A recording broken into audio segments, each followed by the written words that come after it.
ఈరోజు ఈ వాక్యం అయితే దేవుడు మాకు ఇచ్చారు.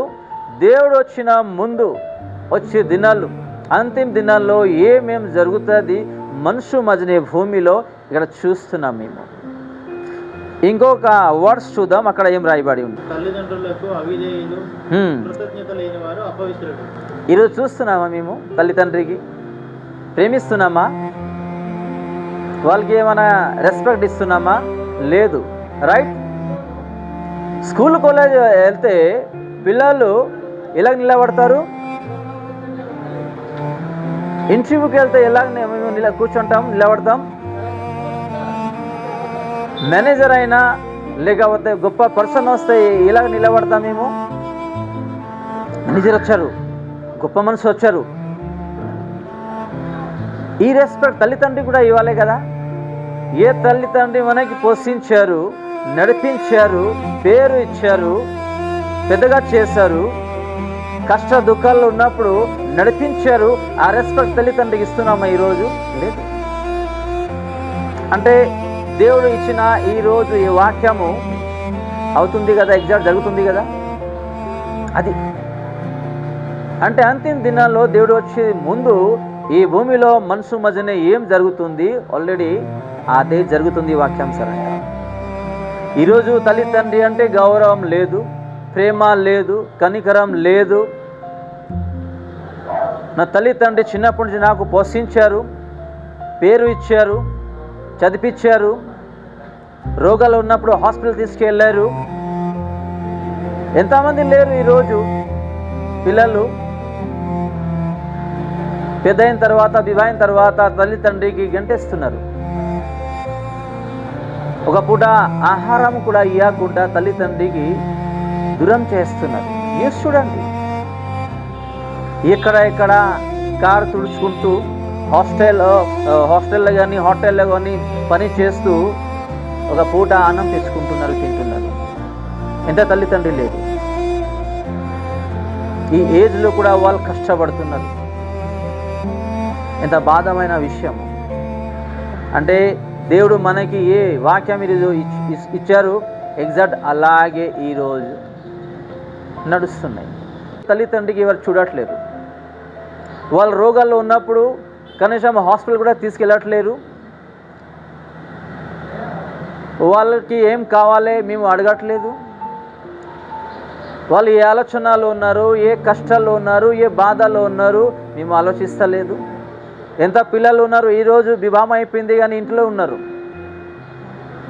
జాబ్ లేకుండా, డ్యూటీ లేకుండా ఇంట్లో ఉన్నారు.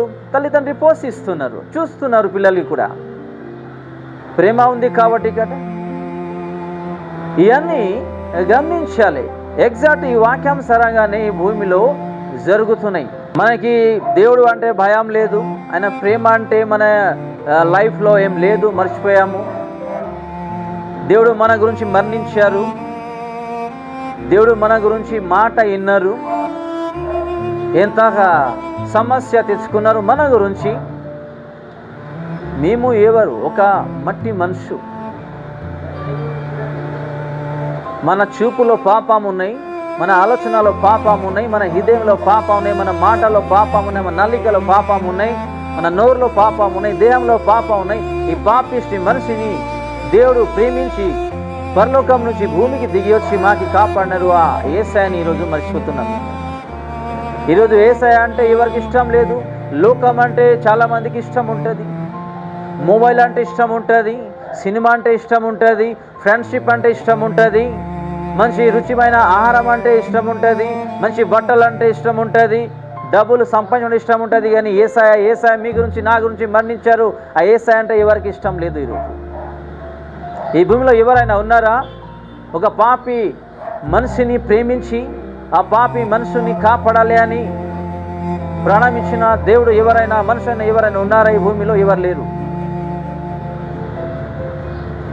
ఆ యేసయ్యని ఈరోజు మర్చిపోతున్నాం. దీనికి ముందు మన లైఫ్లో ఏమేమి జరిగింది, కష్టాల్లో ఉన్నప్పుడు, బాధల్లో ఉన్నప్పుడు, రోగాల్లో ఉన్నప్పుడు, డ్యూటీ లేనప్పుడు, ఆర్థిక ఇబ్బంది ఉన్నప్పుడు దేవుడు మాకు నడిపించారు. 2025 నుంచి 2026 తీసుకొచ్చారు. ప్రేమించారు కాబట్టి.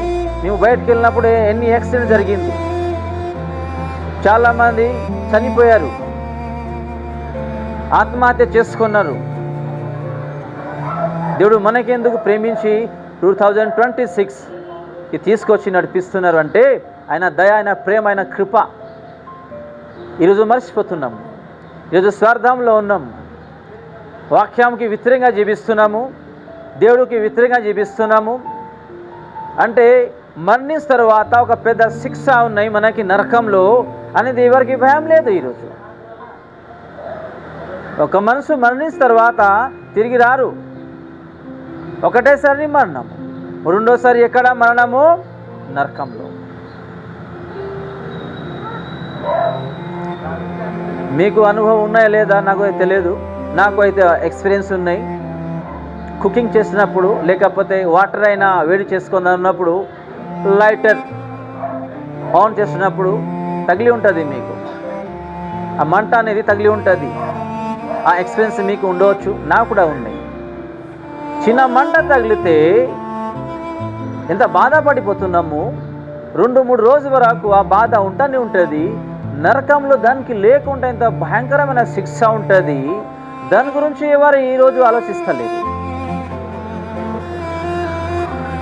చాలా విశ్వాసులు ఇదే అంటారు, బ్రతికే రోజు వరకు మంచిగా జీవించాలి, ఇదే లైఫ్, ఎంజాయ్ చేసుకోవాలి.